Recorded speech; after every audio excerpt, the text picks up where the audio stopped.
أنفسنا وسيئات أعمالنا من يهده الله فلا مضل له ومن يضلل فلا هادي له وأشهد أن لا إله إلا الله وحده لا شريك له وأشهد أن محمدا عبده ورسوله يا أيها الذين آمنوا اتقوا الله حق تقاته ولا تموتن إلا وأنتم مسلمون يا أيها الناس اتقوا ربكم الذي خلقكم من نفس واحدة وخلق منها زوجها وبث منهما رجالا كثيرا ونساء واتقوا الله الذي تساءلون به والأرحام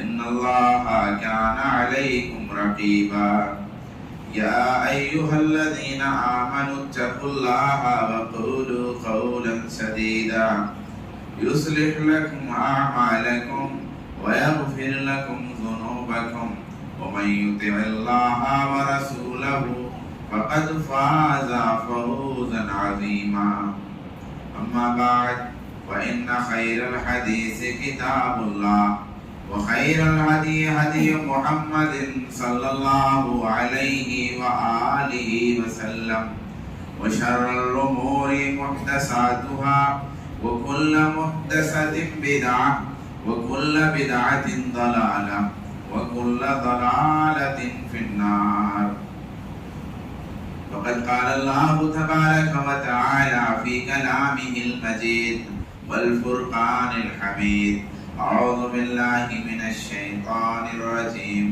بسم الله الرحمن الرحيم الذي خلقني فهو يهدين والذي هو يطعمني ويسقين وإذا مرضت فهو يشفين حاضرین جمعہ، انسان کے حالات جب بگڑتے ہیں تو انسان اپنے حالات کو ٹھیک کرنے کے لیے اور زیادہ محنت کرتا ہے۔ انسان شادی کرتا ہے، بیوی، اور پھر جب بچے پیدا ہوتے ہیں تو تھوڑی سی اس کی حرکت پڑ جاتی ہے، اور اللہ تبارک و تعالیٰ کی طرف سے بھی اس کی فطرت میں بات ڈالی جاتی ہے اور وہ تھوڑی سی زیادہ محنت کرنے لگتا ہے۔ تو جب ہمارے حالات بگڑیں یا ہمارے حالات جب جس قدر زیادہ خراب ہوں تو اسی قدر اس دروازے سے ہمارا تعلق بڑھ جانا چاہیے جس دروازے سے ہماری بات بنتی ہے۔ باقی زمانے سے ایسا ہو رہا ہے، چیزیں زمانے سے ظہور پذیر ہوتی ہیں، نسخے تجویز کیے جاتے ہیں، ہم بھی تقریر کرتے ہیں، آپ بھی بات کرتے ہیں، بات آتی ہے تعلیم میں محنت ہونی چاہیے، بات آتی ہے تجارت میں محنت ہونی چاہیے، بات آتی ہے سول سروسز میں آگے جانا چاہیے، بات طرح طرح کی آتی ہے، یہاں سے لے کے فارغ تک ہمارا جلوہ ہونا چاہیے، ہم کو علم میں مضبوط ہونا چاہیے، ہم کو تجارت میں مضبوط ہونا چاہیے، ہم کو معاش میں مضبوط ہونا چاہیے، ہمارے اخلاق اچھے ہونے چاہیے، ہم کو لوگوں سے مل جل کر کے اور مختلف کمیونٹیوں سے مل کر کیسے کیا جاتا ہے کام وہ ہونا چاہیے۔ یہ ساری بات آتی ہے، ساری تدبیریں کرتے ہیں، سب کچھ کیا جاتا ہے، ساری محنت ہوتی ہے، مگر وہ ایک تدبیر نہیں ہوتی ہے، وہ ایک بات نہیں ہوتی ہے جہاں سے ان ساری باتوں کا حل ہے۔ یہ بات کی کوشش کی جاتی ہے کہ کچھ ایسا کیا جائے، کچھ ایسا کہا جائے، کچھ ایسا لکھا جائے جس سے لوگوں کی نفرتیں دور ہوں، لوگوں کی غلط فہمیاں ہمارے تعلق سے ٹھیک ہو جائیں، لوگ ہمارے بارے میں جو غلط سوچ رہے ہیں صحیح سوچنے لگیں، انہیں یہ بات سمجھ میں آ جائے کہ ہم فسادی نہیں ہیں، انہیں یہ بات سمجھ میں آ جائے کہ ہم تشدد نہیں کرتے، انہیں یہ بات سمجھ میں آ جائے کہ ہم کسی کا برا نہیں چاہتے، لیکن جتنی ہی یہ کوشش ہوتی ہے اتنے ہی لوگ برا سمجھتے ہیں، جتنے ہی محبت کے دیے جلاتے ہیں اتنے ہی نفرت کی آندیاں اٹھتی ہیں، جتنے ہی محبت کی بولی بولتے ہیں اتنے ہی نفرت کے نعرے لگتے ہیں۔ ایسا ہوتا ہے، ایسا اس لیے ہوتا ہے کہ ہم نے وہ دلوں کو جو بدلتا ہے، اور جس رحمان کی دونوں انگلیوں کے درمیان ہے دل لوگوں کے، جس سے اللہ کے رسول صلی اللہ علیہ وسلم کہا کرتے تھے اللہم یا مقلب القلوب ثبت قلبی علی دینک، اے دلوں کو بدلنے والے میرے دل کو اپنے دین پہ قائم رکھ۔ اس سے بات ہی نہیں ہوتی ہے، اس سے گزارش ہی نہیں ہوتی ہے، اس سے کوئی گفتگو ہی نہیں کی جاتی ہے، اس کے دروازے پہ ہم کبھی جاتے ہی نہیں ہیں، اس سے گزارش نہیں کی جاتی ہے۔ گزارش کلکٹر آفس میں ہوتی ہے، گزارش ہائی کورٹ سپریم کورٹ میں ہوتی ہے، گزارش مقامی عدالتوں میں ہوتی ہے، گزارش دیگر جو طاقتور لوگ ہیں، لیڈران ہیں اور میڈیا ہاؤس کے لوگ ہیں ان سے ہوتی ہے، مگر گزارش اس سے نہیں ہوتی ہے جس کی طاقت کے نیچے میڈیا ہاؤس ہے، جس کی طاقت کے نیچے ساری طاقتیں ہیں، جس کے ایک اشارے میں ساری خدائی ہے، جس کے ایک اشارے میں ساری کائنات ہے، جو ساری کائنات کے دلوں کو بدل کے رکھ دے، جو سارے لوگوں کے مائنڈ سیٹ اپ کو صحیح کر کے رکھ دے، جو خوخار بھیڑیوں کے ہاتھوں میں لرزہ طاری کر دے، جو سارے حالات کو ایسا بدلتا چلا جائے کہ سب کچھ بدل جائے۔ یاد رکھیے ہم قومی طور پہ پکے منافق لوگ ہیں۔ ایک گفتگو ہو رہی تھی، ایک مسئلہ چل گیا تھا، سارے علماء تھے، پڑھے لکھے لوگ تھے، گروپ ہے 150 200 400 500 لوگ ہوں گے اس میں، سارے علماء، سارے پڑھے لکھے لوگ، ایک مسئلے میں کوئی ایک آدمی انصاف کی بات نہیں کر سکا، 2 4 10 کو چھوڑ کر کے، 2 4 10 کو چھوڑ کر کے جتنے گفتگو کر رہے تھے اس میں سارے لوگوں میں ایک آدمی ایک انصاف کی بات نہیں کر سکا کہ ہاں یہ آدمی ناحق پہ ہے، یہ آدمی حق پہ ہے۔ میں نے کہا کہ پڑھے لکھے لوگوں کا معاملہ ہے، پڑھے لکھے لوگ انصاف کی بات نہیں کر پا رہے ہیں، پڑھے لکھے لوگ منافقت کی بات کر رہے ہیں، پڑھے لکھے لوگ پاور دیکھ رہے ہیں، پڑھے لکھے لوگ طاقت دیکھ کے بات کر رہے ہیں کہ کس کے پاس طاقت زیادہ ہے، کس کی شہرت زیادہ ہے، کس کے خلاف بات کرنے سے بات بگڑتی ہے اور کس کے موافق بات کرنے سے بات موافق ہوتی ہے۔ یہ دیکھ کر کے جب پڑھے لکھے لوگ بات کریں گے، ہمارا قومی ضمیر جب ناانصافی کا ہے تو اللہ نے ہمارے سر پہ کوئی ناانصاف مسلط کر دیا تو کیا کیا؟ اللہ تبارک و تعالیٰ نے ہمارے اوپر کوئی ظالم رکھ دیا تو کیا بات ہے؟ جو قوم ناانصاف ہو جائے، جس قوم کے ضمیر میں بحران پیدا ہو جائے، جس قوم میں ظلم پیدا ہو جائے۔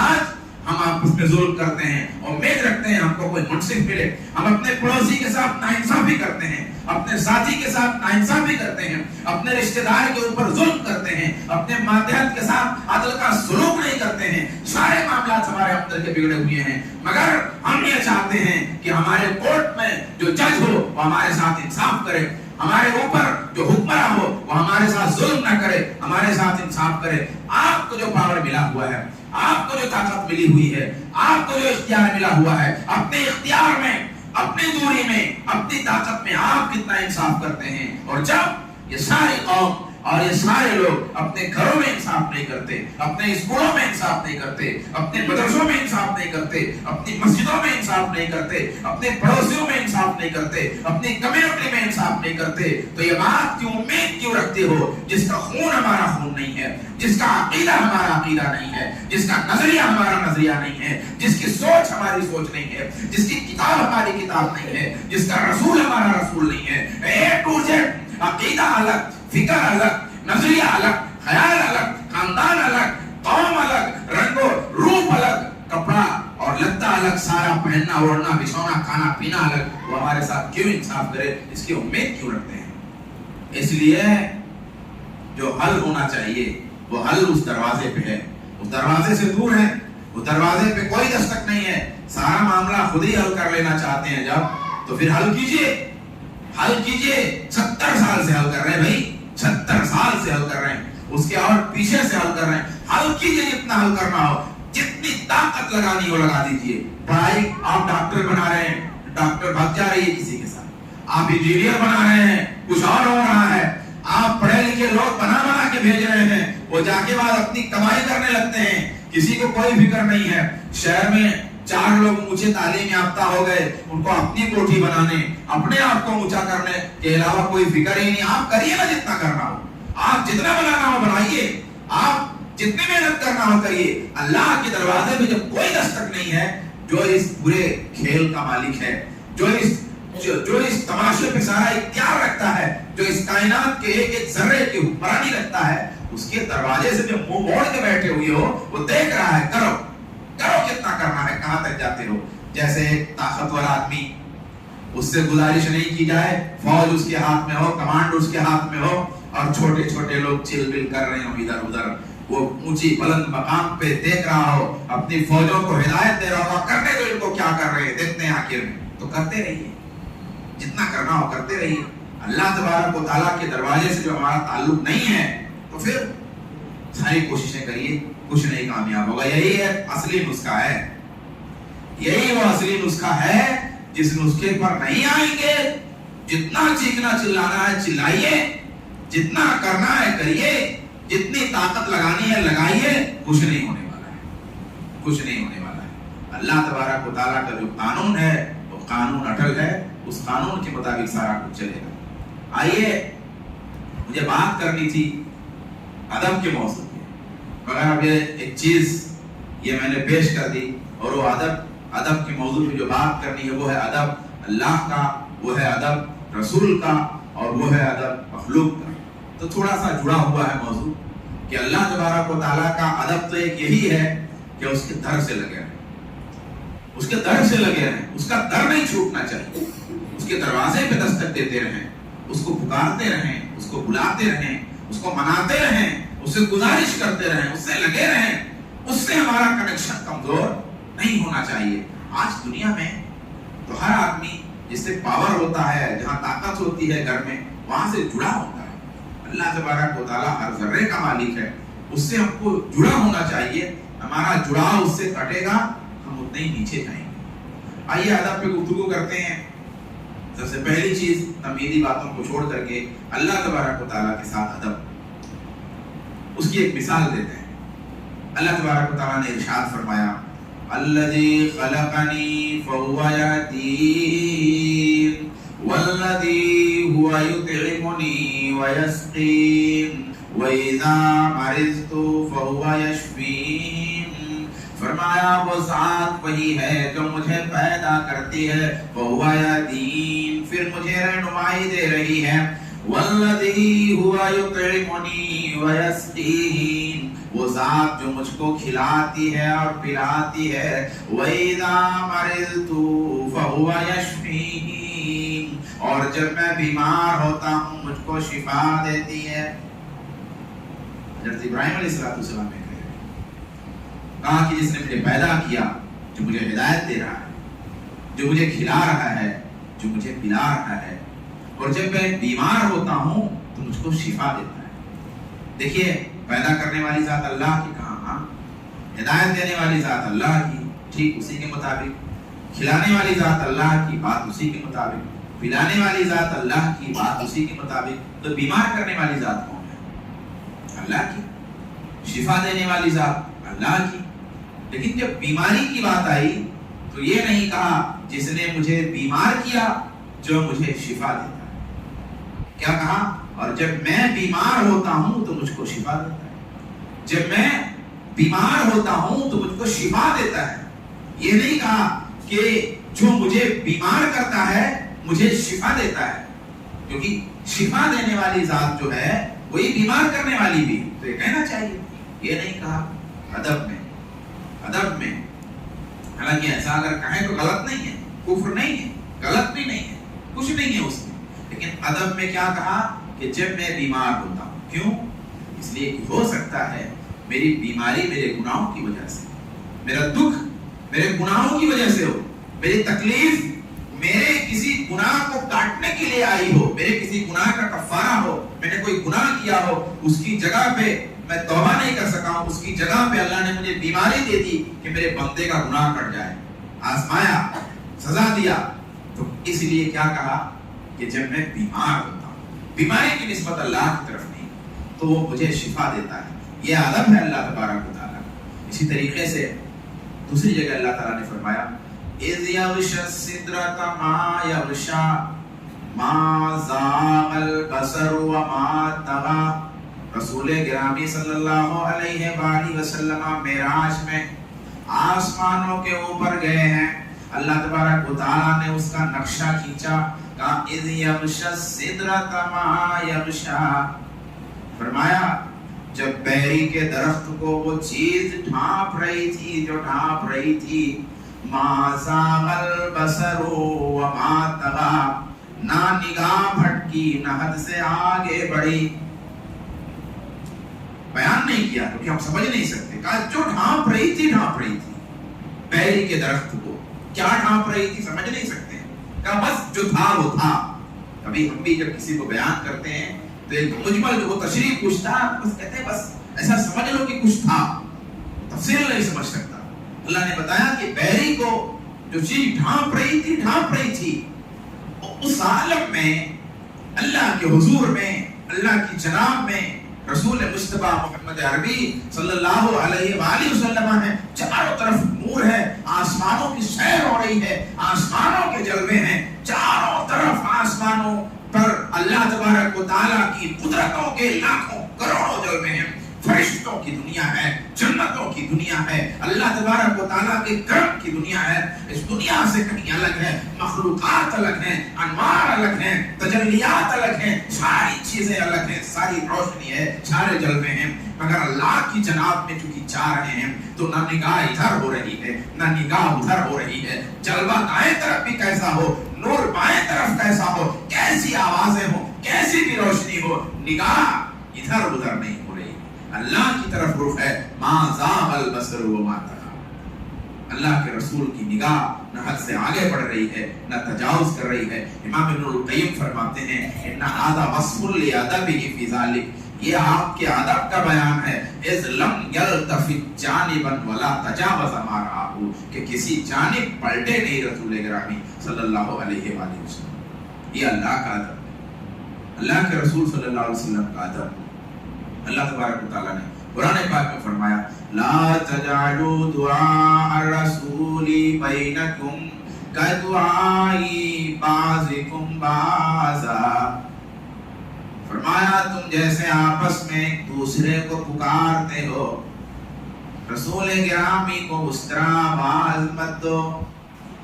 اللہ کے رسول بشر ہیں، ہمارا عقیدہ انسان ہے، ہمارا عقیدہ ہے. مگر یاد رکھیے ہمارے جیسے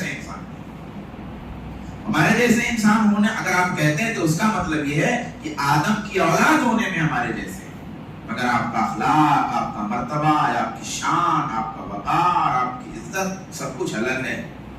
تو اس لیے رسول اللہ کو ایسے نہیں بلا سکتے جیسے لوگوں کو بلایا جاتا ہے. رسول اللہ کا نام ایسے نہیں لے سکتے جیسے لوگوں کا لیتے ہیں. ہم دوسروں لوگوں کا نام ایسے ہی لے لیتے. نبی کریم صلی اللہ علیہ وآلہ وسلم کا نام لینا ہے تو ضرور. یہ ادب ہے رسول گرامی کا. حضرت عباس آپ کے چچا ہیں، آپ کے چچا ہیں، چچا ہیں یعنی رشتے میں چچا کا مرتبہ بھتیجے سے زیادہ ہے. کیونکہ وہ اللہ کے رسول نے فرمایا نا کہ عباس سنوابی، کہ عباس میرے باپ کی طرح ہے. اپنے چچا کے بارے میں رسول گرامی صلی اللہ علیہ وسلم نے فرمایا لوگوں عباس ایسے ہی ہے جیسا میرا باپ ہے. تو عباس تو رسول گرامی صلی اللہ علیہ وسلم کے گھر کے چچا ہیں. چچا ہونے کی حیثیت سے باپ کے مرتبے میں ایک تو یہ مقام ہے، دوسرے عمر بھی آپ کی زیادہ ہے رسول گرامی سے. کسی نے پوچھا قیل للعباس انت اکبر ام رسول اللہ، آپ بڑے ہیں یا رسول اللہ بڑے ہیں؟ بڑے کون ہے، بڑا کون ہے؟ ظاہر سی بات ہے پوچھنے والے کا مقصد یہ ہے کہ آپ کی عمر زیادہ ہے کہ رسول اللہ کی عمر زیادہ ہے. بہت سیدھی سی بات تھی کہ میں بڑا ہوں رسول اللہ سے. ایک دم سیدھا سا جواب تھا. یہ جواب کوئی غلط بھی نہیں، اس جواب میں کوئی گستاخی بھی نہیں ہے، شریعت کے اعتبار سے کوئی خلاف بھی نہیں ہے. پوچھنے والے نے پوچھا تھا آپ بڑے ہیں کہ رسول اللہ بڑے ہیں؟ حضرت عباس کا جواب ہونا چاہیے تھا کہ رسول اللہ میں بڑا ہوں، لیکن جواب یہ نہیں دیا. جواب یہ نہیں دیا قال هو اکبر، قال هو اکبر، بڑے تو رسول اللہ ہیں، وانا ولدت قبل، میں ان سے پہلے پیدا ہو گیا. لفظ اپنے سے نہیں چھوڑا. کہا بڑے تو رسول اللہ ہیں, بس میں ان سے پہلے پیدا خالی ہوا ہوں, بڑے وہی ہیں.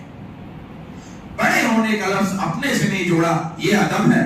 حضرت ابن جریج حضرت عطا سے روایت فرماتے, کہتے ہیں کہ آدمی مجھ سے حدیث بیان کرتا ہے, فان ستلا, تو میں اس کی حدیث کو بیان کرنے والے کی بیان کردہ حدیث کو بڑے غور سے سنتا ہوں, خیال لمسما, کہ گویا کہ میں نے کبھی سنا نہیں اس حدیث کو. وقت سمعتہ قبل ان یولد, اور میں اس روایت کو اس کی پیدائش سے پہلے سن چکا ہوتا ہوں.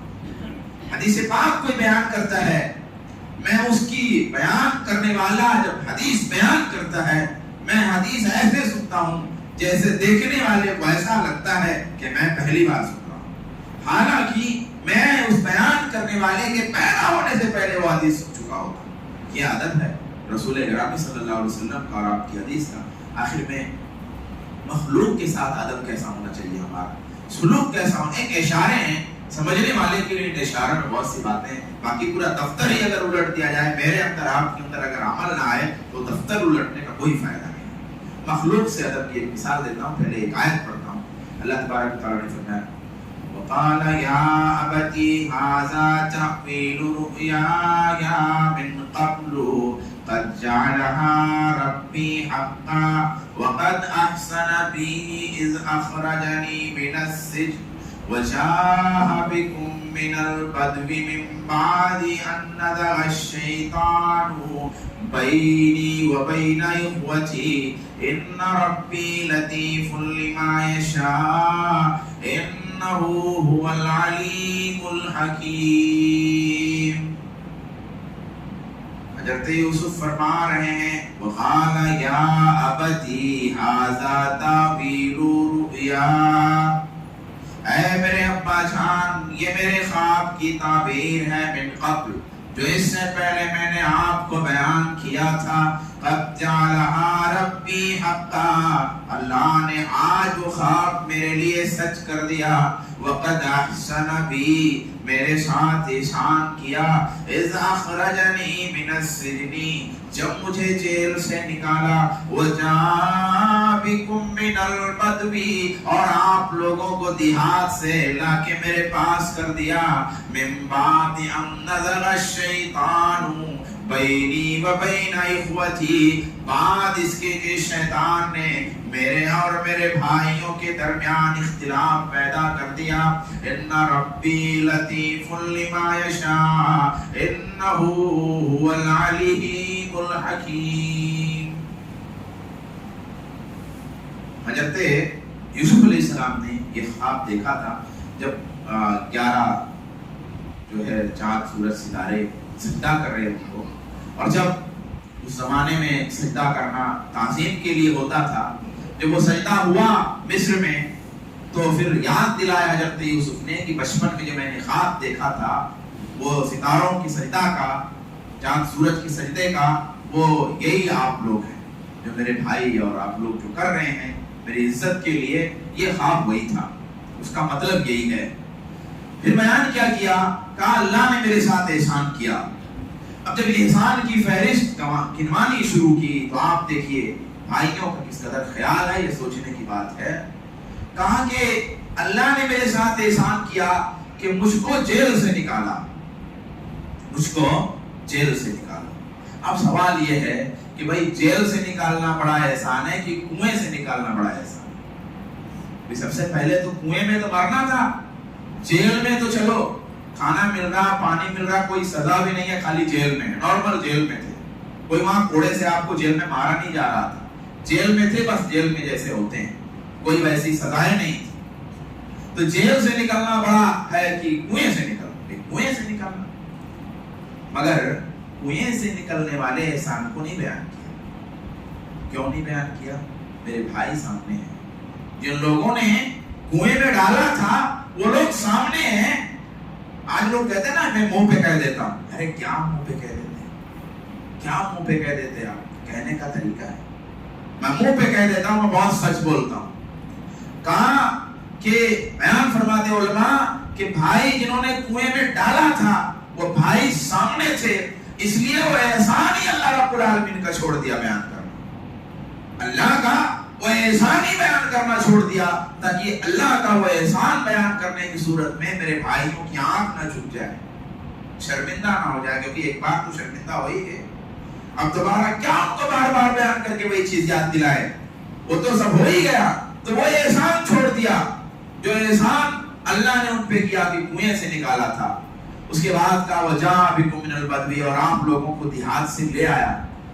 دیہات سے لے کے آیا، معاملہ یہ تھا کہ جب بھوک لگی تھی تو بھوک کی تلاش میں، روٹی کی تلاش میں نکلے تھے، روٹی کی تلاش میں کوئی یوسف کو تلاشنے نہیں نکلا تھا، وہ تو روٹی کی تلاش میں نکلے تھے، یوسف مل گئے تھے، مگر یہ نہیں کہا کہ آپ لوگوں کے حالات ایسے آئے کہ آپ نکلے تو اللہ نے سبب وہ سب شارٹ کر دیا، اسکپ کر دیا ٹوٹلی، کہا وَجَاءَ بِكُم مِّنَ الْبَدْوِ، اللہ کا احسان ہے، اللہ آپ لوگوں کو میرے پاس لے آیا۔ اور پھر کیا کہا مِن بَعْدِ أَن نَزَغَ الشَّيْطَانُ بَيْنِي وَبَيْنَ إِخْوَتِي، اور برائی کی نسبت بھائیوں کی طرف نہیں کی، شیطان کی طرف۔ کہا اس کے بعد کہ شیطان نے میرے اور میرے بھائیوں میں اختلاف کر دیا ہے، یہ نہیں کہا کہ بعد اس کے کہ میرے بھائیوں نے میرے ساتھ ایسا کیا، یہ نہیں کہا کہ شیطان نے میرے اور میرے بھائیوں کے درمیان ایسا کر دیا۔ یہ ادب ہے، آپ دیکھیے ادب کا یہ طریقہ، لیکن ہم لوگوں کا ادب کیا ہے؟ ہم اللہ کے ساتھ اپنے ادب پر تھوڑا سا سن لیا، رسول اللہ کے ساتھ تھوڑا سا ادب سن لیا، مخلوق کے ساتھ ادب تھوڑا سا سن لیا۔ اب مخلوق کے ادب کی میں ایک چھوٹی سی مثال، جب بھی یہ موضوع بولتا ہوں تو ایک چھوٹی سی مثال میں دیتا ہوں۔ مسجد کا باتھ روم ہوتا ہے، لوگ باتھ روم میں جاتے ہیں، ایک ڈبہ پانی مزید ڈالنے کی توفیق نہیں ہے، وہ گندگی تیر رہی ہوتی ہے، چلے آتے ہیں، ان کو پیچھے مڑ کے نہیں دیکھنا ہے کہ کوئی دوسرا آدمی آئے گا تو میری گندگی دیکھے گا، میں نکل رہا ہوں تو دیکھ لوں کہ ہے کچھ کی نہیں ہے، اتنا پانی ڈال دوں۔ ویسے وضو بنائیں گے پوری ٹوٹی کھلی رہے گی، ٹوٹی کھول کے چھوڑ دیں گے، نہائیں گے تو آدھا پانی ادھر جائے گا ادھر جائے گا، لیکن جب باتھ روم میں جاتے ہیں تو وہاں بیچارے بڑے پانی کی حفاظت کرنے والے ہو جاتے ہیں۔ مطلب اتنی توفیق ہم کو نہیں ہوتی، مطلب جو ایک بہت چھوٹی چیز ہے یا بہت خراب چیز ہے، اس مسئلے میں ہمارا ادب مخلوق کے ساتھ کیسا ہے اسے ہم دیکھ لیں، اور وہ بھی کہاں، وہ جو مسجد سے ملاقات ہوتا وہاں بھی، پھر گھروں میں اور عام جگہوں میں تو چھوڑ دیجیے۔ یہ ایک مثال ہے ادب کی۔ بہت ساری جگہوں پہ دیہاتوں میں، جہاں یو پی والے زیادہ ہیں، آپ جانتے ہیں دیہاتوں میں پورا ایک راستے کے دونوں کنارے ایسی حالت ہوتی ہے کہ گزرنا مشکل ہے، لوگ اپنے بچوں کو چھوڑ دے رہے ہیں سب۔ آپ بتائیے کہ مخلوق کے ساتھ کیسا ادب ہے؟ تو اسی پر میں اپنی بات ختم کرنا چاہتا ہوں۔ اللہ تبارک و تعالیٰ سے دعا کرتا ہوں مولا ان حالات میں کم از کم ہم لوگوں کو کی اصلاح ہو جائے، ہم لوگوں کے دل ٹھیک ہو جائے، ہم لوگوں کا دماغ ٹھیک ہو جائے، ہم لوگ اللہ تبارک و تعالیٰ کے دروازے سے جڑ جائیں۔ اور سب کے لیے دعا کیجیے، سب کو اللہ کے در کی ضرورت ہے، کوئی مولانا صاحب ہو، کوئی عام آدمی ہو، کوئی بڑا آدمی ہو، کوئی چھوٹا آدمی ہو، اللہ کی نظر میں تو سب ایک ہی بات ہے، اللہ کے دروازے کی طرف جاتا ہوں بس۔ وہ مولانا صاحب سے بڑا بھی کوئی سننے والا ہو سکتا ہے، سنانے والے سے بڑا سننے والا اللہ کی نظر میں ہو سکتا ہے۔ ان اکرمکم عند اللہ اتقاکم۔ تو سب کو دعا کی ضرورت ہے، اپنے لیے اور دوسروں کے لیے، سب کے لیے دعا کریں، اللہ تعالیٰ ہم سب کی اصلاح فرمائے۔ آمین ثم آمین یا رب العالمین۔ وآخر دعوانا